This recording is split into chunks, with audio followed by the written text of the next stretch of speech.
What's up, everybody? It's Brad and Andrew from Auto Off Topic. The coloring contest is back, and now much improved thanks to super listener Frank Eck. The contest is simple.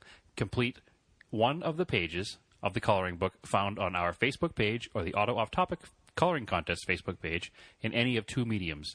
Digital, using any computer program, or analog, be it colored pencil, marker, crayon, watercolor, however you choose. One entry counted per medium per person. Each individual can have a total of 2 entries, one per format. There will also be 2 age groups, age 15 and below and ages 16 on up. Links to the coloring book pages can be found on our Facebook page and the Facebook page for the coloring contest. Electronic entries, including scanned entries, can be sent to us via email, autoofftopicpodcast@gmail.com. Paper copies can be sent by snail mail to Auto Off Topic Podcast Contest, 83 Lakeshore Drive, Georgetown, Massachusetts, 01833. Note, all hard copies received will not be returned, period. The contest runs through November 30th. The companies and owners groups donating prizes are Mitsubishi Motors North America, Adventure Driven Design, Forest Performance, Palladian Trucks, Northeast Mitsubishi 4x4, Mitsubishi Montero Owners Group of the USA, Florida Mitsubishi 4x4, and Mitsu Nation Facebook group. Please enjoy this free contest, and don't forget, entries must be postmarked by November 30th, 2017. Good luck. Welcome to episode 54 of Auto Off Topic. I'm Brad. And I'm Andrew. Ken is going to join us just for a short time. We're going to do a couple listener questions. Yeah, we put the listener question up, but we kind of buried it with other posts today. So actually, we didn't get too much response today, unfortunately. Yeah. But we appreciate the response we did get.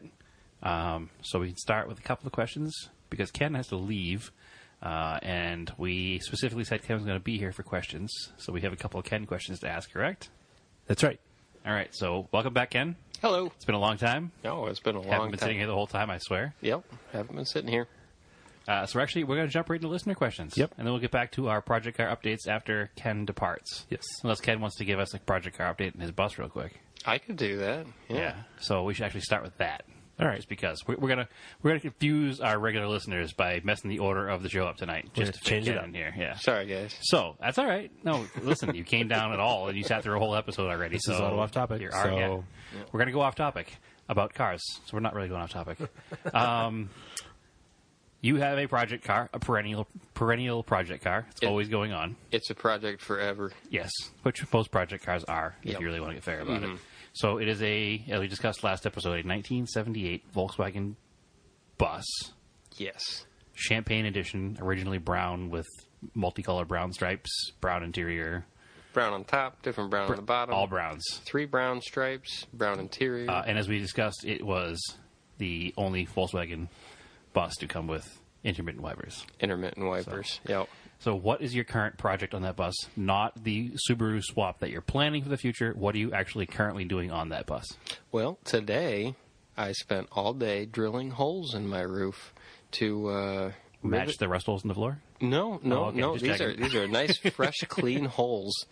Probably about 150 of them because I've been grafting a 2-foot tall fiberglass high top roof to my bus. It previously had a pop top, which had canvas in it and allowed me to stand up. But since I'm on the road all the time, it would be much nicer to have some storage. So last weekend, my friend and I went up to a mystery secret junkyard way up in the top of New Hampshire and pulled the high top off of a 68 bus, and now it's going on my bus today. Were these aftermarket tops? Yes.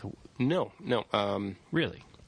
They were, there's dozens and dozens of companies. Most people know Westphalia as the conversion company for Volkswagens, but you could buy a Volkswagen made, converted by dozens and dozens and dozens. I mean, just in the United States there were dozens of them.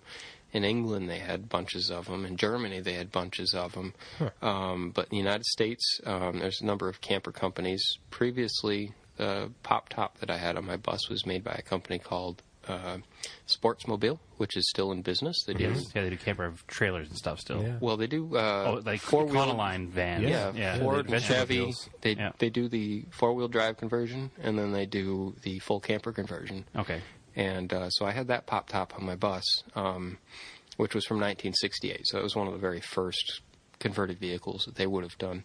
But now the top that I have is by a company called Adventure Wagon, which was started, in the late 60s. So this was one of the first ones that they did. This is also a 68.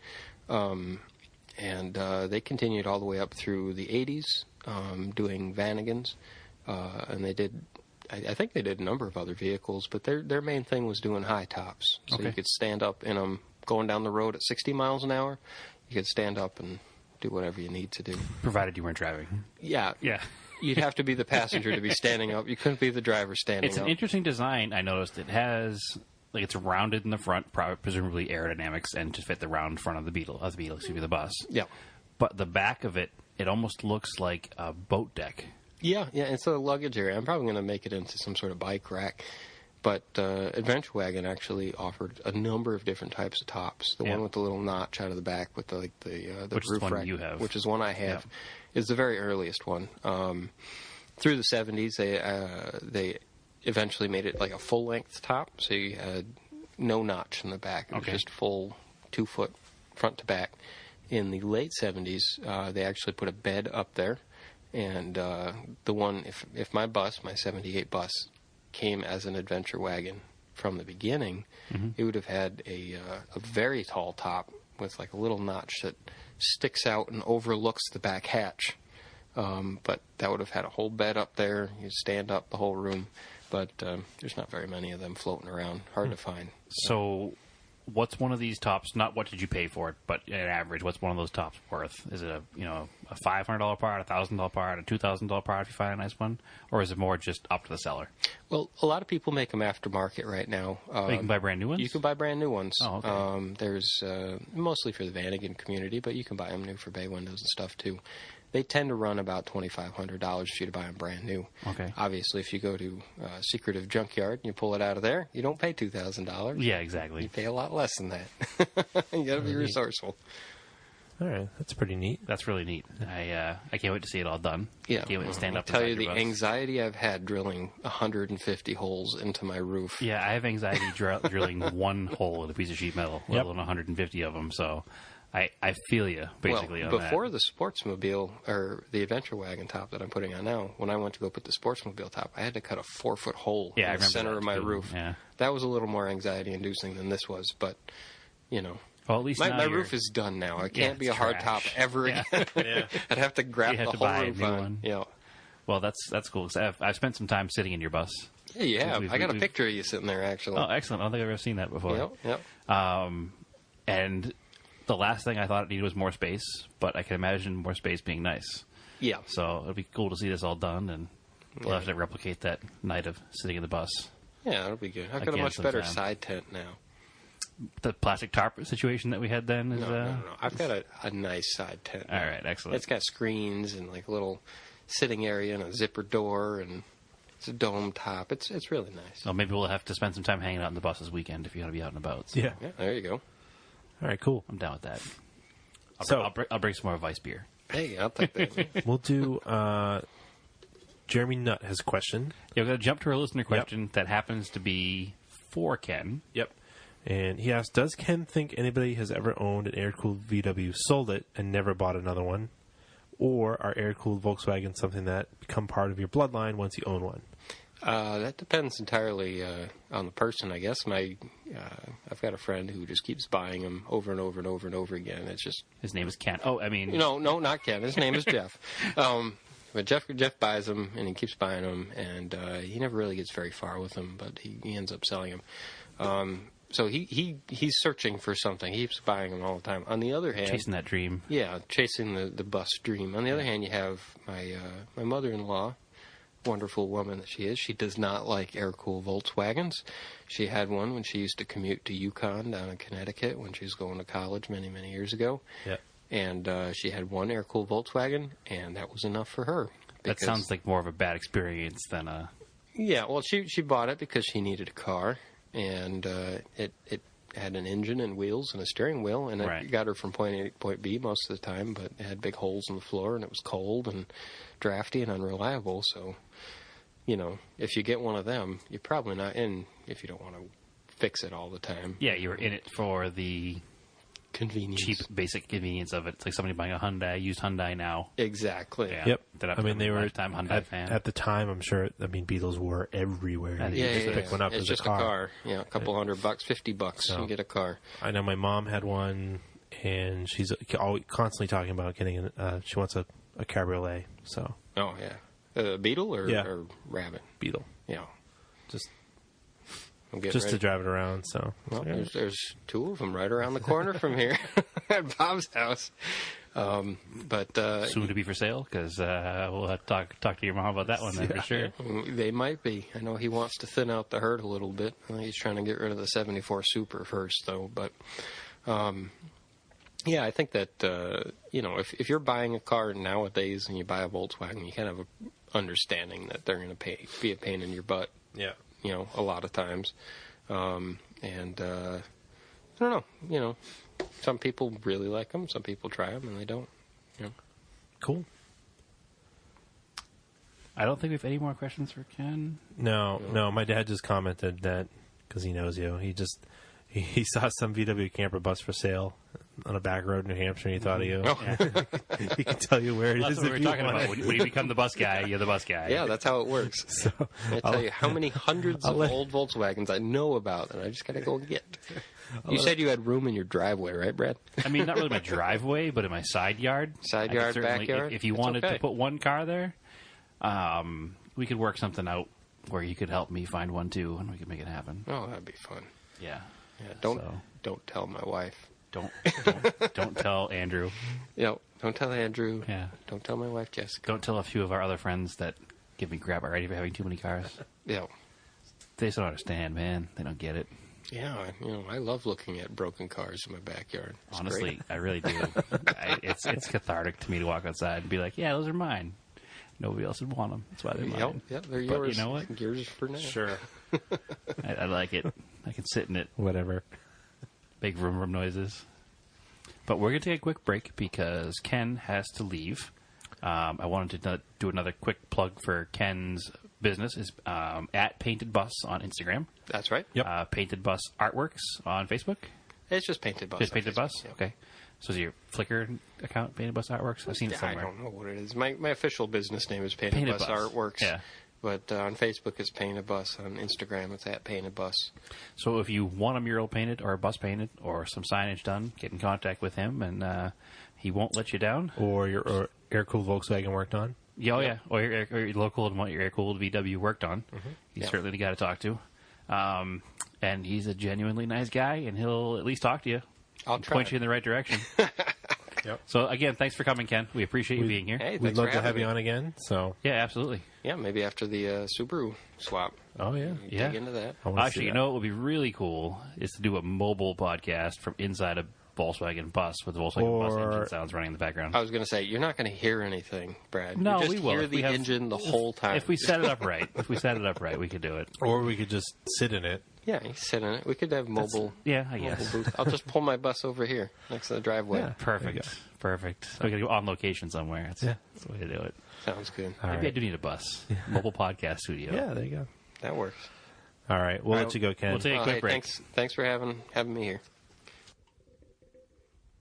All right. And we're Yeah, we're back after saying goodbye to our guest, What are we drinking tonight? Weiss beer? Weissbier. Bier, of course, the German spelling of beer, I think. Fort Hill Brewery, and this incredibly Miami Vice artwork on the can. Yeah, that's why I bought it. I was in a liquor store looking for something interesting, and I bought this basically entirely on the artwork because Andrew is very interested in all things 80s. I love Miami Vice. He loves Miami Vice, and it's a very Crockett-looking character in a white sport coat driving a convertible of unknown origin. It's a Radwood beer. It's definitely a Radwood beer. So Actually, we should take a picture of this beer and put it on the Radwood page. Yep. From the Auto Off Topic page. So for those of you on the West Coast, there's a Radwood 2. We'll plug it now. Electric Boogaloo. Yeah, it's going to happen December 2nd at the Phoenix Club. doing this all off the top of my head, too. I remember. That's all right. I'm In pulling it up Los right now Angeles. for you. So if you're in that area, bring out your 80s and 90s cars and your 80s and 90s clothing, and you should go hang out with those guys because it is a pretty cool-looking show. The one they did in June was really cool, and that was in the San Francisco area, and now they're going to do it in L.A. Is it in L.A.? I thought it was a different town. Now it's in L.A. The Phoenix Club. They are actually, Jalopnik is the title sponsor, which is pretty cool, and they're coinciding it with the LA Auto Show. So. Yeah, Anaheim, which I think is L.A. It's LA area. Yeah, I don't really know. It's like when you can just say Boston around here. Right, even though not in Boston. And yeah, because we're like 20 minutes from Boston, but you just say Boston. Yeah, it's a pretty awesome show. Boston. The first one was pretty awesome. I mean, we weren't there, but the pictures were awesome, and the stories we heard from people we know were awesome. So. And it looks like a really good time. And if we were closer, we would definitely go, because we're not very close, and we ran the numbers. We're just unfortunately not going to make it. I just don't. Maybe if I was a little younger, I'd cannonball it. I just. No, I don't mean cannonball it out there. I mean just to fly out and enjoy the weekend. Yeah. I mean, I'm on the fence. The thing is, if I want to go, I really want to bring a car, and I don't want to rent something off Turo. No, I would just go and enjoy. I'd take a ride in with somebody we know who's going, because we'd certainly make it happen. We know enough people going to the show, but there's some inexpensive JetBlue vacations I was looking. I'm still on the fence. We can still talk about it later. I'm not 100% out yet. Let's put it that way. We'll see. All depends on the next couple of weeks' financial situations and things changing. Let's finish up our listener questions, and then we'll go back and do some project Project updates. We had those questions with Ken. That question is gone. So now we move on to our own questions. So we'll do... Jeremy Nutt has another question, and he says, I recently discovered a bizarre factory option on my 72 Le Mans project that I had never seen before. Le Mans Lemon. So he wants us to tell him about some weird car options that you've unexpectedly come across. I wish that he had expanded that and let us know what I want to know what the weird option is on his 72 Le Mans. So hopefully he'll listen and let us know. I have a great story for this question, actually. Yeah. 1985. Yeah. Toyota Cressida. Oh, yes. Had a trip computer. I know where this is going. Yeah. This is a good one. It had a trip computer. And the other trip computer in 1985 was a little rudimentary. It had a distance till empty. It had a distance to empty. It had miles traveled, and it had a timer to let you know how long you were driving the car for. But it also said birthday, and I thought that I don't know what that means, but I put in my birthday just because it said birthday. So I was like, all right, 5/18, that's my birthday. So I didn't think about it at all after I put it in. And then, lo and behold, on 5/18, my birthday, I went out to get in the car to drive to work. And the second I put the key to the on position, the car started playing a digitized version of Happy Birthday through a completely separate speaker unrelated to the radio under the dashboard. Like a trip computer speaker? That's so strange. But it didn't make any other noises. The only purpose of this speaker was to play Happy Birthday on your birthday. So it was just, you put the key and it was like, I was like, what is this? And then I remembered that back when I got the car in like February, I had put that birth date in the thing and just totally forgot about it. So they went so far as to engineer a happy birthday song, an individual speaker into the dashboard of a Toyota Cressida in 1985. The one thing I don't know for sure, it may have been the same speakers at the door chime, but nonetheless, it was there. And it played Happy Birthday to me on my birthday. So the first person that said Happy Birthday to me in like 2003 was my 1985 Toyota Cressida. All right. So I had a special bond with that car from that point forward, right up until the day I sold it to the scrapyard. Did you put the next day's date in to see if it would do it again? I mean, I assumed it would. I didn't. I mean, it made sense of why it did it, because it showed on the screen, it showed the birthday. It showed 5/18, and it played Happy Birthday the whole time. So it only did it the first time I started the car up that day. It didn't do it every time I started the car Imagine the salesman. And here, folks, this is where you put your birth date in. Right, so the car will sing to you on your birthday morning. mind blown, basically, is what happened that day. I can't think of anything that was kind of weird that I've come across. Well, your Galant has that cool switchable color gauge cluster. Oh, yeah. That is a weird thing. Yeah. Because on a Galant VR4, so people who own these or have been in these will know this, there is a button on the cluster that says color change. And you're like, what is that for? So I'm going to press it. Right. So you press it, and it switches it from green to orange. Yeah. For some reason. Which is strange because the rest of the dashboard is orange. Nope, it remains green. Green, excuse me. Yeah. Yeah. But at the same time, the reason I think it may have been that way is for people who were serial Mitsubishi buyers because they were changing it to green, but they've been orange for so long that maybe they were just trying to keep people comfortable. I don't know. They were orange. They're orange in my first gen Talon. Yeah. Well, they're orange in all of my Starions, the Raider. The Montero. Everything they're orange in, except the Sapporo they're not because I have the digital cluster, which is mostly green. But the non-digital cluster Snarians have orange. So, I mean, Mighty Maxes are orange. It's just a weird thing to change from green to orange. Yeah, I don't know. So I guess that's probably the weirdest. Doesn't quite trump Happy Birthday, but it's definitely a strange option to engineer into a car for any reason whatsoever. Now, cars like the new Mustang, or when the Mustang was the first retro Mustang, what was that, 05? Yep.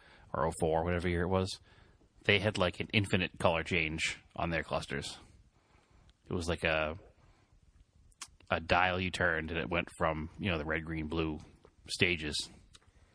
You could change the colors on those. Huh. Yeah. But that was like a gimmick that made sense. But this two-color change doesn't really make much sense. Nope. I don't know. Makes about as much sense as a Happy Birthday speaker in a Cressida. Yeah. Going back to that Cressida, I didn't realize how rare the option package was when I had it. I mean, the car was pretty rotted, so I'm not like upset that I junked it. But I wish I had kept those specific parts for it. Because it was pretty rare to have the trip computer and the digital cluster and a cloth interior and all that stuff, which that car had. And I'll probably never find it again, which makes me sad because now I want it back. Yeah, of course. There's two cars that I really want back. I want the Cressida back, and I want the first gen Talon back. Everything else is whatever. All right. So Jeremy has one final question. Yep. It says, when is Brad going to sell some of his vehicles and build a Baja Beetle? What is this sell word? We're just going to add a Beetle to the. Yeah, at this point, right? Yeah. Just add a Beetle in. It doesn't matter anymore. Jeremy, eventually, as we talked about with Ken in the last episode, yeah, I really want to do like a car guy thing is to drive a Beetle year round, and a Baja Beetle be a way to do it. And Ken was like, I've already done that, man. Yeah, I know. I was like, oh, man. Get real. All right, next question is from Steve Booton. Yep. Would Auto Off Topic ever be interested in hosting a road rally? New England offers some awesome driving roads, despite what the Californians think. Yes, 150,000%. We have talked about it. Yes. I guess I can give away the name, because if you steal it... No. Should I say the name? Well, okay. We have to preface it first, because people are going to go immediately like, gross. What? I was going to call it the Nor'easter Rally. Oh, never mind. I was thinking of the one that we've talked about with Jeremy and with Jordan in the past. No. Okay, never mind. No. Okay, the Nor'easter Rally is good. No, Nor'easter Nor'easter would be like just a touring rally. Yeah. No points, no anything. Just kind of along the lines of what Driving While Awesome does with their Coastal Range Rally. Or any of those like Motherload. The Motherload 400. Fault Line. Yep, the Fault Line, the Snowball Rally. Yep. All of those ones. Those are all classic car rallies. Similar. I would do a retro car, vintage car. Yeah, we wouldn't do quite as old as them, though. Cut off a 95. 95, yeah. Those anything from anything to 95. Correct. And continuation cars. So, like, if you have a second gen Eclipse that's 99, yeah, you can bring it because they made that car in 95. Yeah, that kind of. Here we are making rules for an event that doesn't happen yet. But what I would like to do is I would like to participate in other rallies first to get a better concept of how it works. And Steve, if you're really interested and you want to help us out with planning one, we can certainly talk about that at a future date. I would definitely want stuff to be more on the vintage or retros. Like, I much prefer that. Yes. I get that, supercars are cool and all, but I don't want to hang out with a bunch of supercars. That's not the point. Which actually, if you listen to Driving While Awesome, another podcast that we can plug because they've plugged us, they have the same thoughts with their rally. And the last rally they had a lot of supercars. And the next time they're having a rally, they're like, we're going to like kind of not have so many modern cars. Because there are a couple of reasons. A, they're not as visually interesting to people who are into old cars. And B, when those cars are out having a spirited drive, they're breaking a lot of laws. Whereas if you or I are out in a mid-70s Colt or an MG or a Beetle or whatever, an old air-cooled Porsche. You're basically at the speed limit. You're out having a good time at the speed limit, exactly. Plus, it's just, there are plenty of events for new cars. Yeah, we want to make a special event. There are a few events around here that are like that. There's a few new car ones. And there's a couple of old car events, but they're marque-specific or country-specific. Like there's a British reliability run. I want something that's a little more all-encompassing. The other issue, sometimes I feel like they can be a bit snooty. I don't mind being a bit snooty, because we're already excluding some people by saying no supercars. Yeah, but I don't know. I don't want to have like this incredibly steep entry fee and... No. I'm not looking for anything like that at all. Just enough to cover costs of the event. Yes. I think it's something that I really want to look into. If any of our local listeners have any ideas about roads and routes and what areas we can do it in, we'd certainly be willing to sit down and chat about it, maybe for next summer at some point. Something we've been talking about for years, however, was a retro car show. Correct. And I use the term retro car because I think it would be 1970 to 1999. Well, it can be anything older too, but we're not looking for a 50s era car. Actually, it was a vintage retro show. So we're looking for vintage cars. Sorry, I'm saying that wrong. We're looking for imported cars. Yes, a vintage import show. So because there are plenty of shows, I can go to a show every weekend in the summer here and see plenty of American cars. There's nothing wrong with that. I enjoy that every now and then, but it's really hard to find a show specifically sometimes that's just inclusive without being marque specific of vintage imports. Like, I want to see a bunch of vintage imported cars, 1970 to 1999, in one place. Right. And I don't want to hear doo-wop music. I don't know about the 1970 cutoff, though. I think it could be anything until 95-ish. Okay. Is a good way to go. But that's because what I'm every bit as interested in a 53 MG TD as I am in a 78 MGB. But my main thing is I want imported cars. Spilling some beer there. Yeah, I missed my mouth. Got caught by your beard, so you're good? Yes, it did, actually. So yeah, that's definitely something we want to talk about. We just need to nut up and do it, I think, because we talked about all these things for a long time. Well, we need to discuss with your father, who's run shows before, what's involved in that. And... I'm talking about the road rally thing. Oh, yes. Because I really like getting out and driving, and there's a lot of stuff from Western Mass up through Vermont. That's we need to talk to some of our people that put on TSDs, because some of those roads, even if you're not doing TSDs on them, are fun roads to drive on. So. Of course. And that's what we want. We just want an entertaining drive. Yes. I mean, there's a couple of clubs up here that do like the Kank cruises, which is not a fun driving road, I don't think. It's not because it's too busy. It's too busy and it's too wide and it's too open. It's the road that everybody goes to. Yeah. It's the tourist road. So there's other stuff around roads there in the White Mountain area that would be better, or some of the roads that we know from driving around up at the New England Forest Rally every year. Yes. Anyway, too much time on this question. Thanks for that, Steve. Any other questions on Facebook? No. I thought there was one more. But now we've talked about it, so we have to do it. What's that? The rally. Yeah, I think we talked about it before. Throttle by Cable on Auto Off Topic's Instagram page says, Auto Off Topic has been put in charge of creating a rally stop in the U.S. for WRC, someplace they seem to sadly not be interested in going to. The WRC, that is. What state? Tarmac, gravel, dirt, combination, dream stages, couple-day event, or mechanical endurance event? This kind of goes into the same thing we just talked about. Sort of. But Full-on competition versus spirited drive. I mean, I would like to see if they could get the permissions to use the roads. There are plenty of roads between New Hampshire and Maine that have been used over the years for the Maine Forest Rally and now New England Forest Rally that would be excellent WRC stages. Yeah, they're very similar to WRC stages. However, it is it's people have said it is reminiscent of Finland without the jumps. Yeah, the yumps. It's incredibly difficult to get permission, and but they're doing it every year and they could run the event piggyback with the same weekend. Yep. Yeah. So that wouldn't be an issue because there aren't, that many top-level WRC teams, and the ones that would come over would just run before the U.S. rally teams would run. I'd love to see a street stage somewhere. I don't know where you'd do it. In a major city up there. We couldn't do it in a major city. But well, probably they did one time in the middle of Errol. In the spectator stage. In the demolished mill area. That was kind of cool. Yeah, that was really cool. But they also have, in New York, has Black River stages, which is street stages. No, it's not. No? No. It's all dirt. So where are the street stages in New York? What was that? That was ESPR? ESPR when that was tarmac. Okay.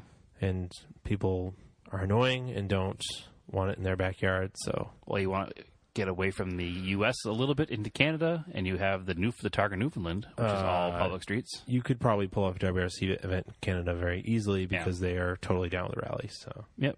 Because they're way more European than we are. Yep. But yeah, I'd love to see the New England Forest Rally because it's our local event, and because it's a good event. It would be cool to see that in a national stage. I mean, they already get pretty good coverage with the Subaru teams and, the Ken Block team and the David Higgins team get pretty good coverage already. Yep. But it'd be cool to see, full-on WRC up there. Not that we could even watch it anywhere if they did it, because there's no place around here to watch WRC coverage on television, so... That's true. All right. Yeti Overland. This question is probably due to your recent issues with your 99 Montero, which we've established is not that problem. But his question is, are Mitsubishis known for their fuel pump longevity? Mostly. Honestly, I would say yes. I've only had one go bad, actually. Right, because it wasn't the problem in the 99. Yeah, we'll get there. And the one that did go bad in the vehicle has 249,000 miles on it. So it wasn't like it was a problem that wasn't anticipated at some point. The only times you really see people going through fuel pumps in Mitsubishis is when they build hot rod drag cars and have aftermarket pumps. Mm-hmm. Yeti Overland's second question.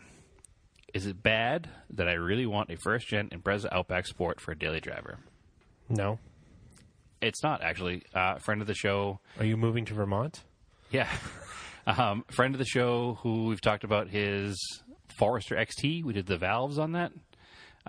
For years, daily a Outback Sport, a 99... I'm going to get the year wrong. He's going to yell at me. Yeah. No, it was a 98. 98. Well, it was the GC body style Impreza. Yeah. Outback Sport with the 2.2 at a 5-speed. Which we figured out that's where my STI muffler went. Yes, it is. I gave it to him. I couldn't remember, but Brad remembered.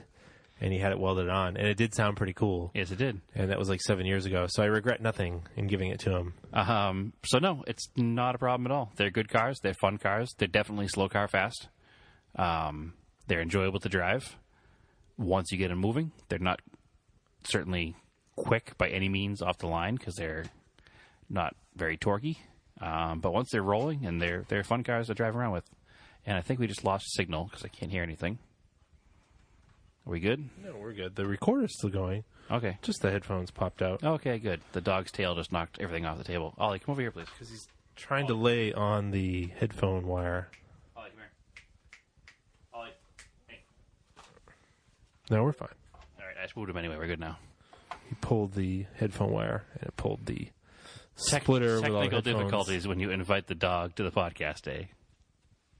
That's okay. You're okay, Ollie. No worries. We're good. So last week... What did I do? Man, what a week that was, huh? Yes, it was. We tried to record from to the no road. fault of mine. No, we tried to record from the road, but I forgot the dead cat for the recorder, and Which is the furry thing that goes on top of the microphones, not an actual dead cat. For those not in the podcast / audio Sorry. world. And I forgot headphones, so the audio was crap because we were riding in Brad's truck, My diesel truck, which is not quiet. which in itself is a project update. It is. We were riding in the truck. Last we spoke, we'll get to it when we get project updates. It's fine. Yeah. So why were we riding in the truck was because we had to borrow a trailer. Why do we had to borrow a trailer? Yeah. And, the 99 Montero decided it no longer wanted to run after being parked in Vermont for an entire day. Threw a fit. It was like, I like Vermont. I don't want to go home. Yeah. So there's more to this, but That'll be a project car update. yeah, my wife and I met Jordan in Vermont at Okemo. They were doing NER SCCA was running a rallycross there.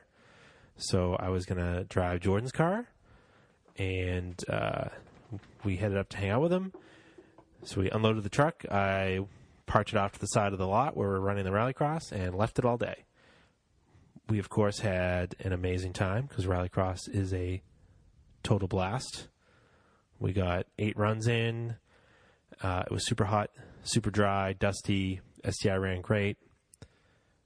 All the organizers, everybody worked together. We had like 70, 75 drivers in a really small lot. Which is crazy. And we all got 8 runs, so everybody did their part, and it was really awesome.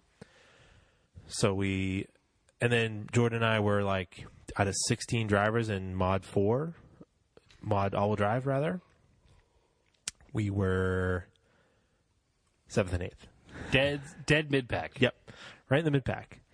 Jordan murdered 7 cones. And Way I to did put him on not. blast, man. I did not. But we, so it was basically the all-wheel drive cars were the Subaru classes, except for a Evo and a Galant VR4, which was pretty cool because the Galant VR4 won stock all-wheel drive. So there's that at least. Right. Mitsubishi reign supreme in stock all-wheel drive. And actually, Warren Elliott may have, I can't remember if he came in first. When I asked you before, prepared. I when it was believe he closer did. to then, you said he did. So in the prepared all-wheel drive class, another Mitsubishi won. Yeah. Warren in his Evo 8. I believe, yep. So we wrap up the day. I go to get the truck to load our stuff back up, and it won't start. Kind of like it was flooded, which is odd. It would just crank and stumble and wouldn't fire. So this goes on for a bit. I check what I can, but we're supposed to go camp at Killington, which is like a half hour away.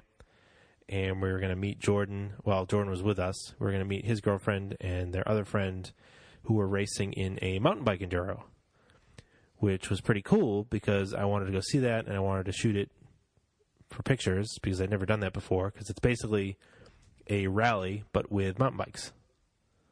And you do different stages and stuff.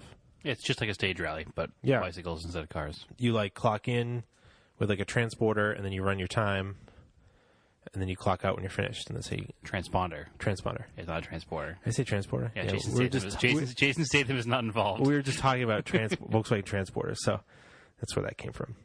Anyway, I did what I can. We tried to check stuff. I didn't have the tool to pop the plastic high pressure line off to make sure there's fuel coming out. It seemed to be a dead fuel pump. We're like, whatever. Let's just get to camp. They came and got us with another vehicle. We loaded up what we could in the STI and then the other Jeep and drove back to Killington to camp, which was a 5-speed XJ, which is pretty cool.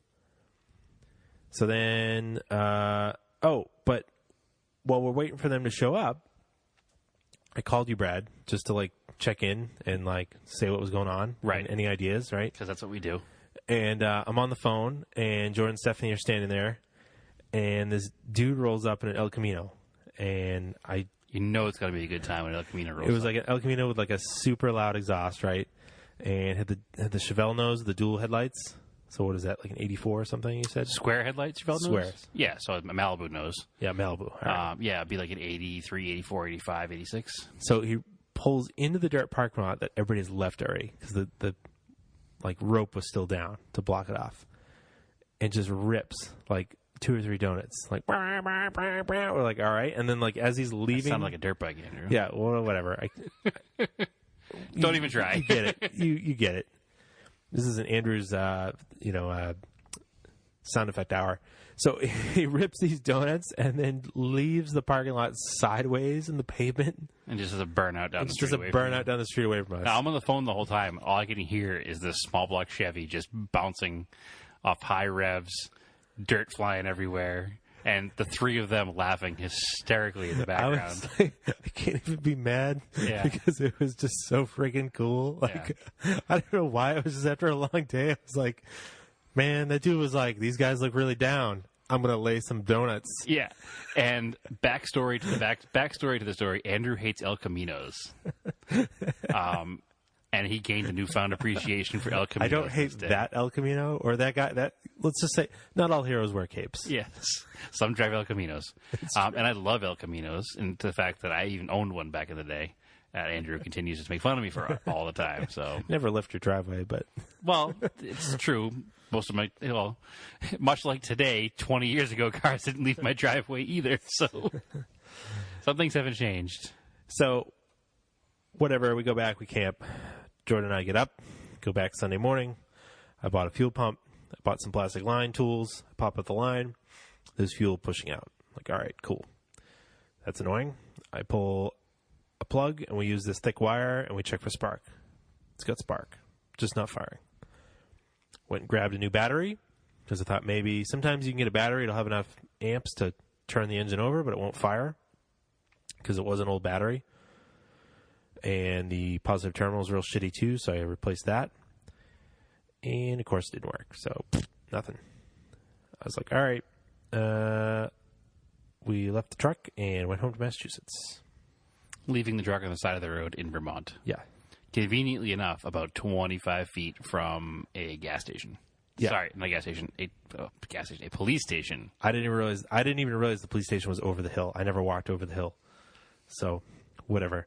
I go to work the next day. I rent a U-Haul trailer, and then Brad's like, "We'll take my truck. I'll get it fixed. The one that they haven't looked at in like 2 weeks." Right. I decided I'd look at it instead. So what was wrong with it? Oh, we'll get there. That's Project Car Update. So I'm almost embarrassed to tell everybody what's wrong with it, so we'll get there eventually. You have to now. So work finishes up.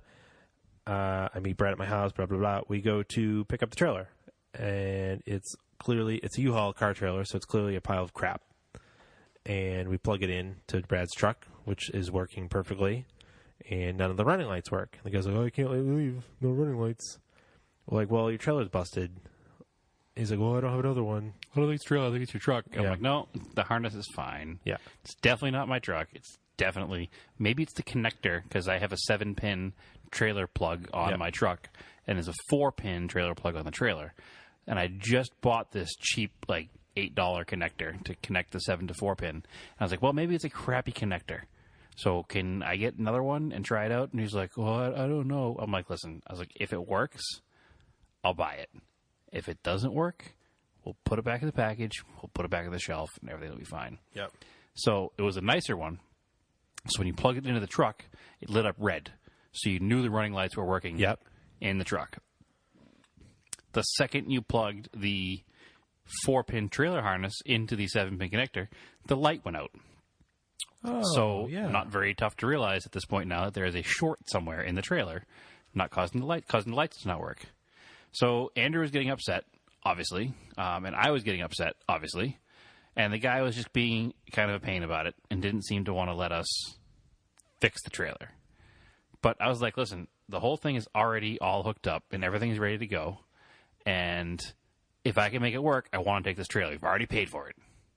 He's like, I can't let you take it. Blah, blah. And in my head, I'm like, man, he's not going to be able to stop us. Like, the trailer's already hooked up. We already paid for it. If he's not going to give us a refund tonight, we're just going to drive away with this trailer and figure out the wiring somewhere else. But I played with the wiring at the back of the trailer, and if I scraped things together and pushed wires on grounds, I could make the lights come on. It worked once. Right. And then never worked again. So it was obviously a short in it somewhere. Yeah. So I think that if I had some time and some proper absolutely. wires, we could have But I wasn't jumped some paying lines and fixed it. the money it cost to rent U-Haul truck to fix it myself. I know, but we were there and we was already hooked up and we wanted to go get your car. So long story short, he didn't have the wiring parts there anyway to fix it, and he wouldn't let us take it, and he gave you a full refund, so that's okay. He did.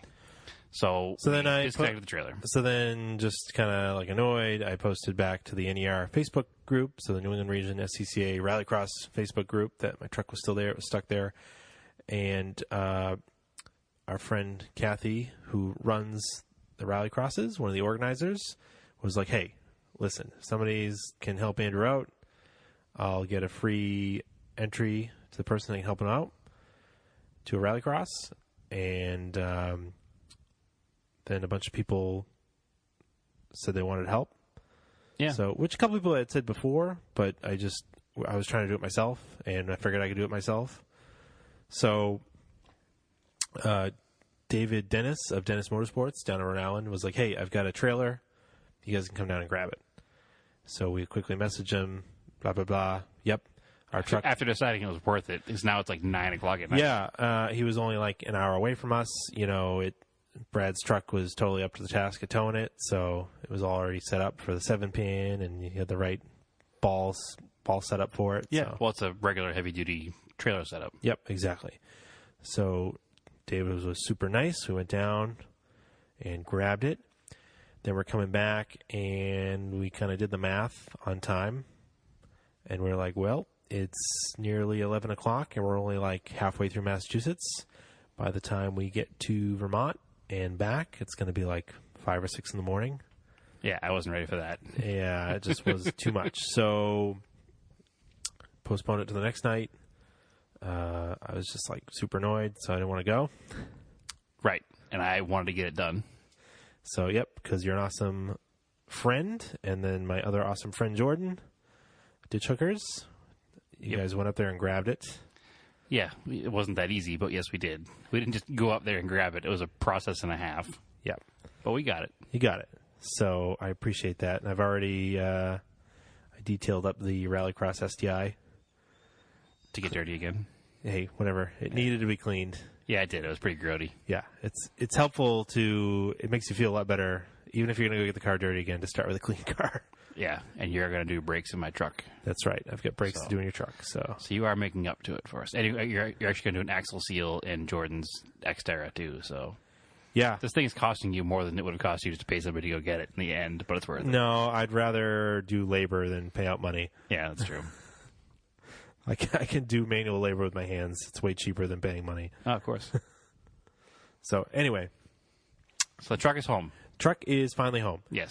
And then we had to go 2 nights later to return the trailer to Rhode Island. Yeah, that wasn't too bad, though. It wasn't, but for me it was annoying because it was now the 3rd night in a row I was dealing with your broken-ass truck. Yeah. So, well, it happens. It's all done now. Yep. Truck's sitting in my parents' driveway. Apparently my dad went out and was able to pull a code on it because I didn't have a code reader on me. Yeah. And supposedly it has a code for a cam position sensor. Did you order one yet? I did order one. Okay, good. So that brings us into Project Car updates. Yeah, may as well start with your because on truck.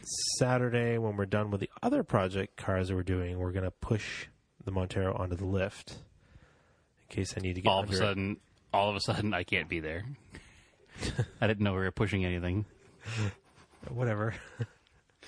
Anyway, it's got a code for a cam position sensor, which, you go through the factory service manual. It's like, if this is not working, obviously it needs to tell from the position sensor and the crank sensor, because OBD2, Yep. it needs to know where the pistons are in their rotation. The cam position sensor is what tells it that, so it knows what bank to fire, what plug to fire. Exactly. It senses top dead center. So hopefully it's just a sensor and nothing else. We shall see. I have some theories about other things, but until I know for sure, I don't want to share them. I'll do a whole write-up on it if it's what I think it is. We're not sharing the fix to your truck? Yes. Okay. At minimum, it's a camper sensor, but there's something else. I don't want to speculate as to what I think it might be. Is it a big deal? No, but it's something else. I'll tell you afterwards. Okay. Now I'm genuinely it's curious. it's a good learning experience if it's what I think it is. Okay. Excellent. Well, I can't wait to find out. All right. Other project car news of yours. I need to do I ordered a tail lamp to replace the foggy tail lamp on the Subaru. I ordered all the gaskets to do the exhaust. I used your 89 Montero this weekend. Oh, that's right. It was the Vermont Overland Rally. Yes. Which is a 3-day event involving camping and driving unmaintained Vermont roads. Yes. Class 4 roads, I think they call them, Vermont. Yes. And then on top of Class 4, they denote them by color. So they have green, blue, red, and pink are the degrees of difficulty. So a green road is easiest, blue is more difficult, and so on from there. Obviously, my truck is still broken because it's mine. It's just what it is. I don't own cars that run. So I used your vehicle, and I spent some co-driving duties with our friend Joe, and we did a couple 100 miles of dirt road, mostly greens and blues, so the two of the easier ones. But we did do a couple sections of red in your truck, which was a lot of fun. I wish there was more pictures of it. I got a few, but I haven't had a chance to edit them because I don't have access to Lightroom on my Chromebook, and I don't have any other computers right now. So I can give you raw files, and you can edit them if you want, actually. That is true. So I can do that for you. Anyway, did that. The caveat doing that was I was supposed to change your radiator. Yep. You can come by Saturday and do it. I'm planning on it, yes. I got the radiator. Because I have coolant at the house for that. I got the radiator, which we owe him $40 for it. That's beside the point. Oh. PayPal him. He said PayPal me if you find out that it works. Oh. So he thinks it's good, but he doesn't want to have us pay for it, and then there'd be a chance that it's not good because he used a radiator. So we'll have to do that once we get the radiator in there. But nonetheless. Fill it with water first before you put it in. Before we put it in? Yeah, you can fill it with water. No, after we put it in. No. Before you put it in the truck, fill it with water. Oh, to see if it leaks. Yeah. Oh, I got you. It's not exactly a pressure test, but you can. Yeah. It would be. I think that was done already. Any obvious leaks? Yeah. Anyway, so we have the radiator put in the car because I got up there on Friday morning, and it was too late. Everybody was already out doing trails. Just like we drove all the way here. It was fine. We'll just monitor the levels of fluid all day, and we'll do it tomorrow morning before we go out on trails. Well, the next morning we woke up and it was pouring rain out. So I wasn't going to change it in the pouring rain. So it didn't get changed up there. But we monitored the levels, so no worries. Made sure that the coolant level never went, out of sight in the radiator. And I never put the cap on the radiator fully, so it didn't fully pressurize either. So when it's not fully pressurized, it really doesn't leak out. So that's a good thing. So you have to do that. But if you're in New England and you're into any kind of off-road driving, Vermont Overland Rally is an amazing time. Really is. The camping was great. The people were great. All the stuff that was going on there was great. All the sponsors had tons of raffle prizes. There's food. There's beer. I mean, it's just a good time. It's just a big party in this guy's front yard, essentially. And he gives you all these maps, which are public knowledge maps. But he has them laid out in such a way that you can go out exploring and never wonder where you are or wonder about getting lost. And he has all kinds of little interesting facts about where you're driving past as you're driving past there. So Vermont Overland Rally, they hold it every year in September. Totally worth going. I cannot wait now for next year. But I have some maps, so we can actually go up. Oh, we can. And we've done some of the roads before. Absolutely. And part of what you're paying for with the event is the guy opens up his front yard. Yep. To camping, and he has porta potties, and he has a dumpster, and he's all like I said, these vendors with food, and it's a really well run event. It's a really good time. If you like off roading, it's the way to go. I enjoyed it immensely now, and I can't wait to go every year. So But anyway, so yeah, more project car updates. I have to fix your truck. I have the part. Yep. Well, that's why Jordan's truck needs an axle seal. So Yes, because he broke it up there. well, I seem to think that they probably nicked it putting the axle the in. people that install the axles in Colorado probably nicked it by accident. Yeah, more than likely. So Because they don't just go bad like that, especially on a fairly new truck. no. But It's got anyway. a lot of miles on it now. But. So project updates on my end. I worked on everything, kind of. I talked about this on the podcast in the truck that is now the lost episode because we have the bad audio. I threw it out the window as we were driving Yes. around. My Sapporo has been broken for a long time. Finally got around to jacking it up. It leaked transmission fluid all over the exhaust and made a big smoky mess, and I wanted to see where it was coming from. Hoping that it was something simple. I pulled one bolt off the inspection cover where the flywheel is, and got covered in transmission fluid because it's all pooled up in the bottom of the bell housing. So that means, obviously, the input shaft seal on the transmission is bad, which requires taking the transmission out and doing that whole stupid thing. So that car still sits. The 1980 Colt I can get to run and idle, which is better than where it was before. However, every time I put the car in gear, it's an automatic transmission, the car dies. The torque converter locked up? You know, I didn't think about that. It'll roll like a foot and then die. If I drop it in gear with my foot off the brake, it'll roll like a foot and then die. I guess maybe. Could that be something that if it's low on fluid would happen? No, the torque converter might just be locked up. Wonderful. Another Worn transmission that has to come out. I don't know, honestly. Hey, Ollie, stop. I don't know, but because I can get it to run, it idles, it revs through the whole rev range while free revving, but I can't get it to move. So that's another unsuccessful project car update. The successful one is the Silverado. I'm embarrassed to tell this story on the air because I'm not happy with myself. Problem with the truck was it just would stop starting. It would crank, and not start. And in my head diagnostic was it had a problem with the amount of power while starting, and it had enough to crank over, but not enough to crank over and fire the injectors. So I assumed the worst, and I had an electrical issue somewhere. Now, if you remember, that's the truck that I had to change the alternator on the side of the road in South Carolina.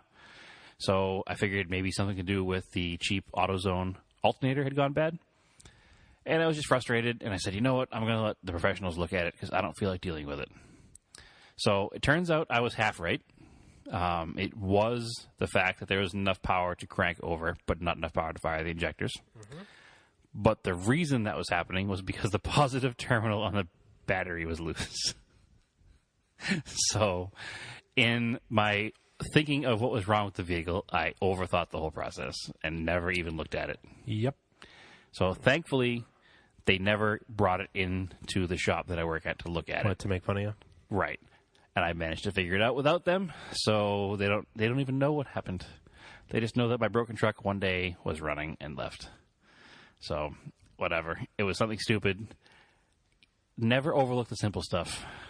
You know, nope. You automatically go to the worst place in your brain, and you say, "Man, this is going to be expensive. Something stupid is broken," and it winds up just being that. And I know when I did it because I put the battery in on the side. I put the alternator in the side of the road.